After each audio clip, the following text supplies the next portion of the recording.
same ideological perspectives, should be sufficient to put the rest on this polluting bill that we could rename the Toxic Polluting America measure. I reserve the balance of my time.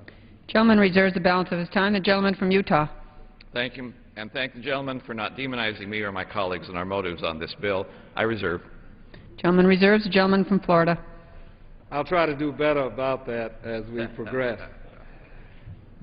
Madam Speaker, I yield 2 minutes to my good friend, a former member of the Rules Committee, a distinguished member of this body from Maine, Ms. Pingree. Gentlelady from Maine is recognized for 2 minutes. For his eloquent words and for allowing me a moment to speak on the floor. Madam Speaker, the TRAIN Act will repeal 2 critical clean air standards, the proposed mercury and air toxic standards and the final cross-state air pollution rule for power plants that burn coal and oil.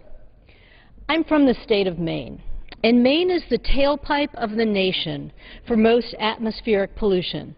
Nearly 130,000 people in Maine have been diagnosed with asthma, and yesterday in my office I met with a wonderful young man named Jake, one of 28,000 children in the state of Maine who suffer from asthma. I also met with his parents, small business owners who struggle to pay more than $1,000 a month in insurance and medication to keep Jake healthy. Since 1970, the Clean Air Act has saved hundreds of thousands of lives and decreased air pollution by 60%. Implementing clean air standards will mean fewer kids and parents will struggle with lifelong costs of dirty air. Improved standards will also mean reducing the amount of mercury and toxins in the air and water. In 2000, the government determined that major coal-burning entities are the single largest source of man-made emissions of mercury in the United States. It's estimated that 6% of women in the U.S. of childbearing age have dangerous levels of mercury in their blood, and more than 410,000 children born each year in the United States are exposed to levels of mercury in the womb high enough to impair neurological development. Madam Speaker, improved clean air standards will dramatically reduce atmospheric pollution and decrease dangerous health effects of dirty air. The TRAIN Act would delay those standards. Companies are prepared to meet improved Clean Air Act standards by making further investments in technology that would create over 1 million jobs in the United States between 2011 and 2015. The TRAIN Act will delay those investments. 30 seconds? 10 seconds? Gentlelady is recognized for 30 seconds. Thank you, Mr. Hastings. The TRAIN Act will delay those investments and delay those jobs in this country. The TRAIN Act is bad for business, it's bad for our health, and it's bad for the state of Maine. I urge a no vote on the TRAIN Act and a no vote on delaying clean air standards. I yield back the balance of my time. Gentlelady yields back. Gentleman from Utah. Reserve. Gentleman reserves. Gentleman from Florida. Thank you, Madam Speaker. Madam Speaker, if we defeat the previous question, I will offer an amendment to the rule to provide that immediately after the House adopts this rule, it will bring up H.R. 1366, the National Manufacturing Strategy Act of 2011. Madam Speaker, I'm very pleased to yield 3 minutes to the distinguished gentleman from Illinois, Mr. Lipinski, whose father I had the privilege of serving with as well. Gentleman from Illinois is recognized for 3 minutes. Thank you. Madam Speaker, I rise today to urge my colleagues to oppose the previous question so we can bring to the floor a bipartisan bill they reintroduced earlier this year, H.R. 1366, the National Manufacturing Strategy Act. I know that my colleagues on both sides of the aisle recognize our near-term and long-term economic challenges and understand that the American people want us to help them get back to work. So rather than considering a bill to tie up pending environmental regulations and red tape, we should be bringing to the floor a bill we can agree will improve our competitiveness and help the private sector create good jobs. The National Manufacturing Strategy Act requires the President to establish a bipartisan public-private manufacturing strategy board. This board would analyze the various factors that affect manufacturing, including trade, taxes, regulations, among others. It would also consider the government's programs, policies and role in promoting manufacturing, and identify goals and recommendations for federal, state, and private sector entities to pursue in order to achieve the greatest economic opportunity for manufacturers in America. The strategy will be re-examined every 4 years, so to reflect the implementation of prior recommendations, reassess global markets and technological development, and plot a revised strategy.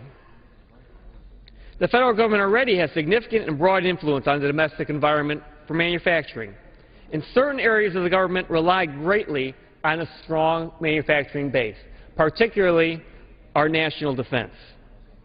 Yet there's little to unify the multitude of programs and policies that exist throughout the government toward the common goals and agenda for promoting our domestic manufacturing base and securing our place in the world's markets. Unfortunately, the government's promotion of manufacturing has been ad hoc. Instead, we need to be proactive and organized and efficient across our government. Most of our competitors understand the need for a strategy. Not just China and India, but also Germany, Canada, United Kingdom, among others, have developed and implemented strategies. This idea enjoys widespread support in America from a wide range of industrial sectors, labor, and the public. A poll conducted last year by the Alliance for American Manufacturing found that 86% of Americans favor a national manufacturing strategy aimed at getting economic, tax, labor, and trade policies working together. This public support already has been echoed in this chamber, where last year we passed this bill by a bipartisan vote of 379 to 38. I urge my colleagues in the House to join me in calling for action on jobs and the economy. We cannot continue to sit idly as our manufacturing base and quality, well-paying jobs depart for China, India, or elsewhere. An additional 1 minute. We must take action to provide a competitive and focused foundation for those who will continue to make it in America. And we can do so now by defeating the previous question and then passing the National Manufacturing Strategy Act. The American public is waiting. They need jobs. They want us to act. So let's move forward together on something we can agree to and get Americans back to work. I yield back. Gentleman yields back. Gentleman from Utah.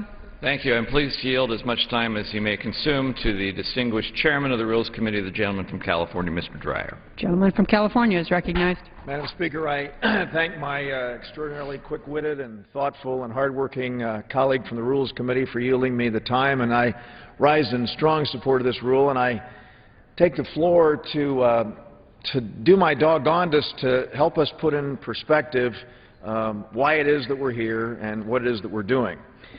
Let me say that at the outset, I think most everybody acknowledges, if you're a job creator, that often government regulation and government control has undermined your potential to create new jobs and streamline your operation and make sure you can deliver a product or a service to a consumer at a lower price.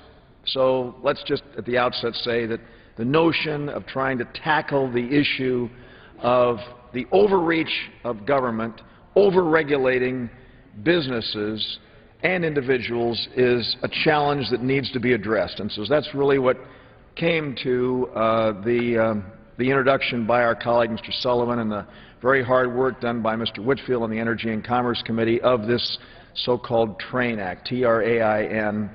And don't ask me to say exactly what the acronym means. I'd have to read it to see it. But it basically means that we're going to have an entity put into place that is going to look at both the costs as well as the benefits for dealing with the issue of regulation. Now, my friend from Fort Lauderdale regaled us in the Rules Committee when we were marking this up a couple of days ago about the time that he spent in Los Angeles.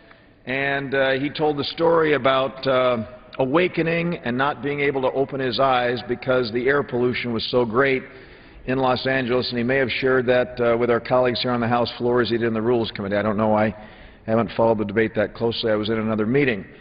But I will say that I live in Los Angeles today, and I represent the Los Angeles Basin, and I'm a Republican, and I'm a Republican who likes to breathe clean air, and I'm a Republican who likes to drink safe water. I don't have as a goal, as a priority, the obliteration of air quality or water quality. It's not a priority for me, and I frankly don't know of any Democrat or Republican in this institution who has a desire to do that.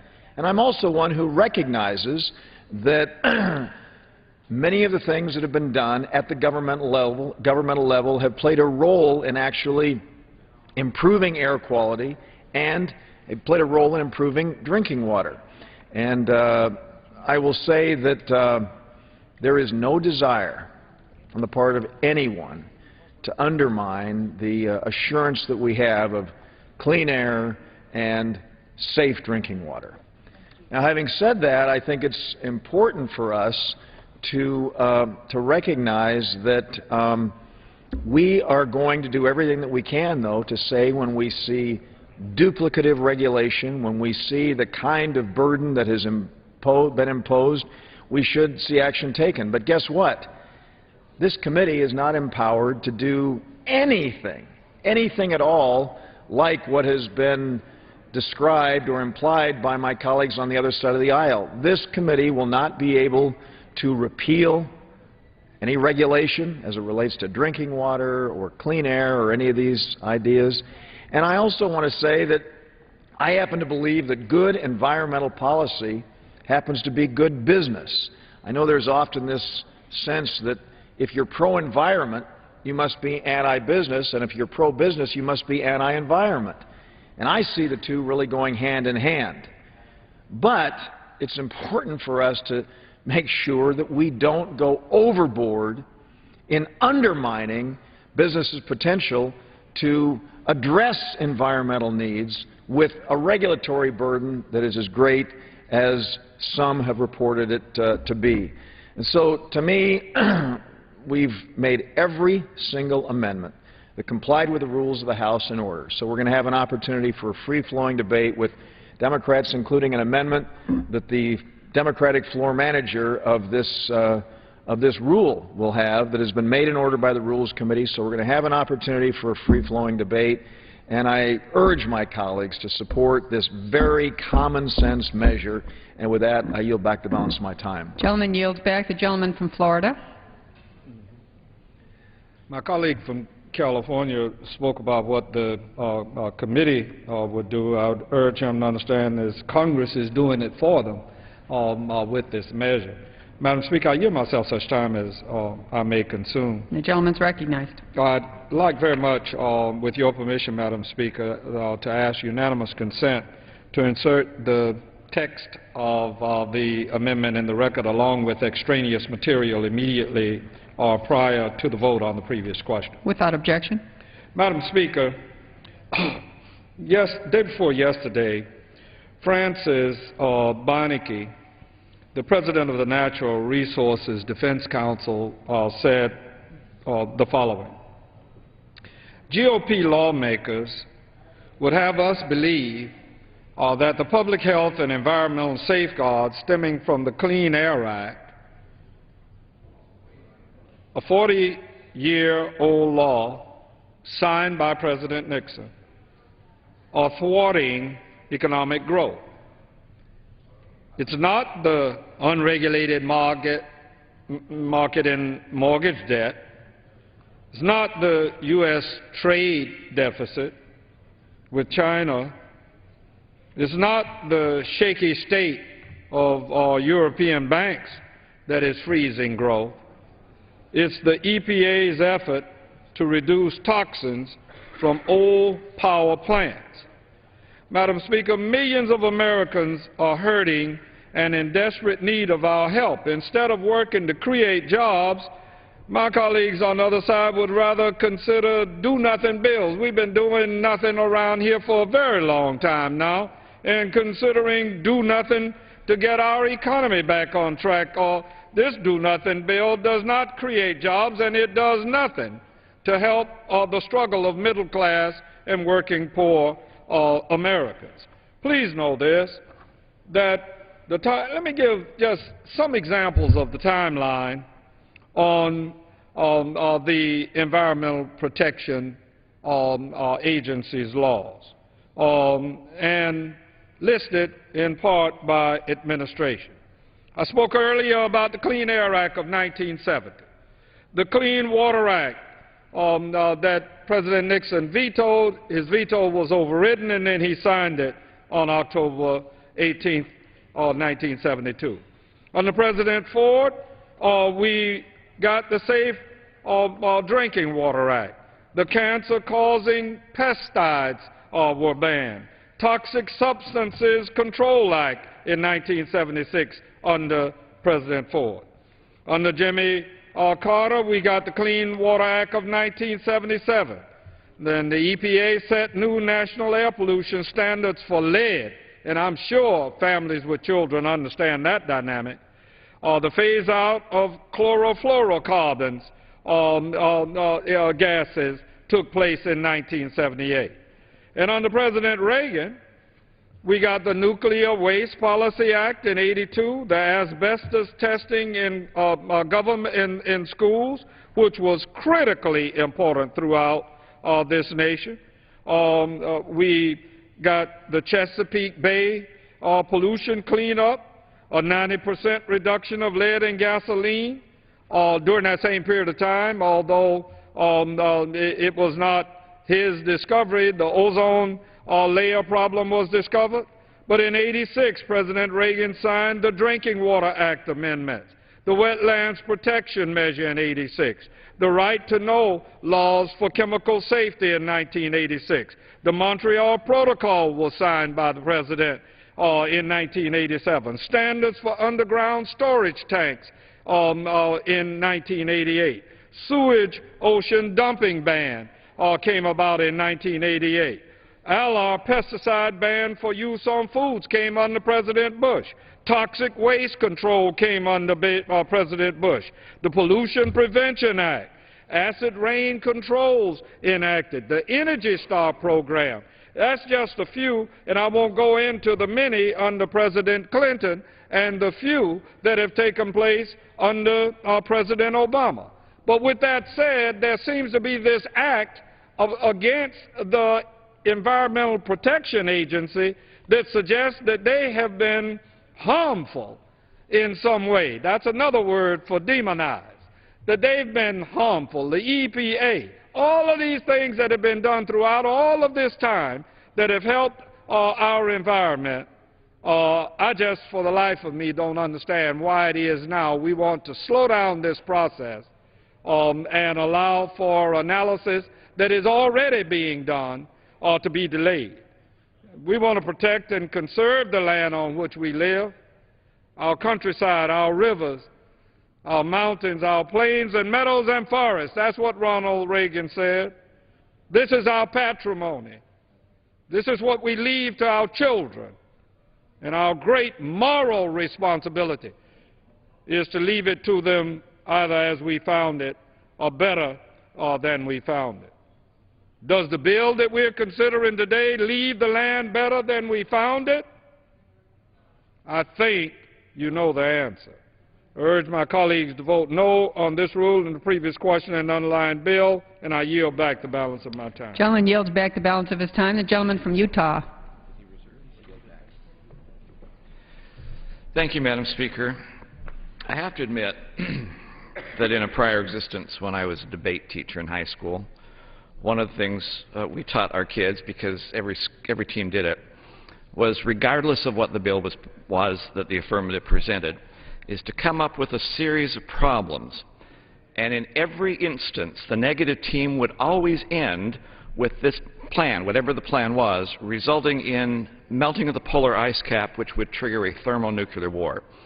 It didn't matter what affirmative plan had. One of the negative arguments was it'll melt the polar ice cap and trigger a thermonuclear war. Sometimes when we're here on the floor, I feel that we're doing those same kind of debate cases because it doesn't matter what the bill is. It's going to do all sorts of things.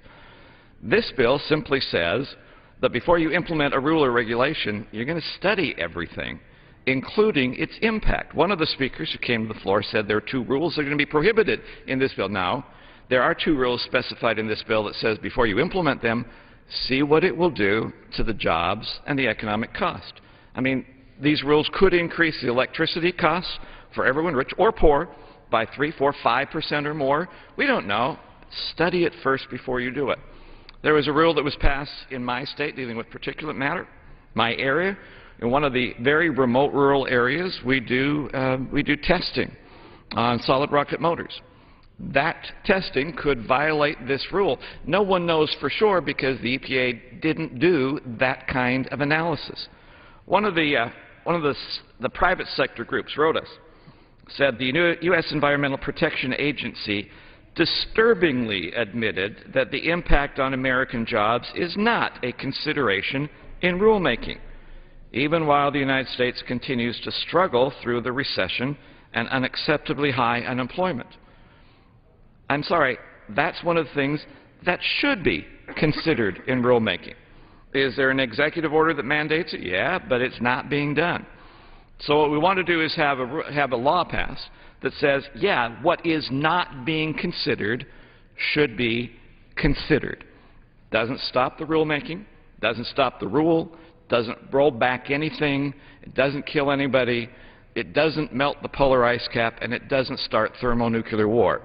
It simply says we'll have a commission, interagency together to look at specific things, and we will consider it. So before you come up with another rule or regulation, you know the total impact, what it does to the environment, what it does to the economy, what it does to human beings.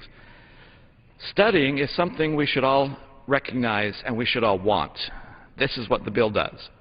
Doesn't destroy anything, doesn't cut anything, doesn't stop anything. It just says before you proceed, you know what you're doing. And that should be common sense. That should be what we were doing in the first place.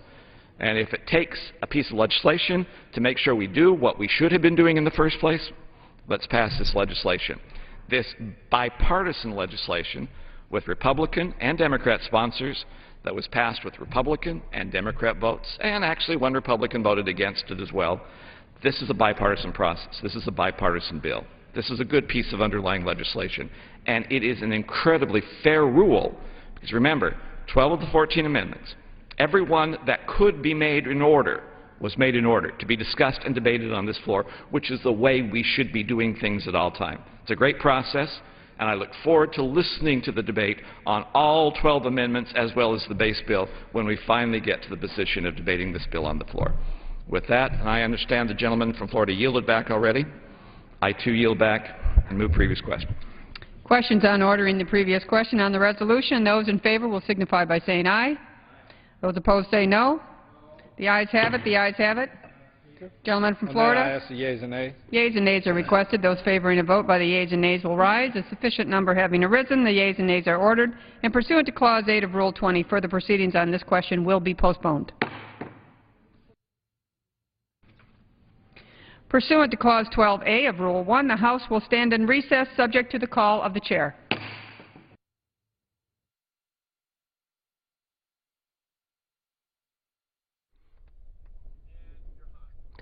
Well, the House is gaveling out briefly. They've been debating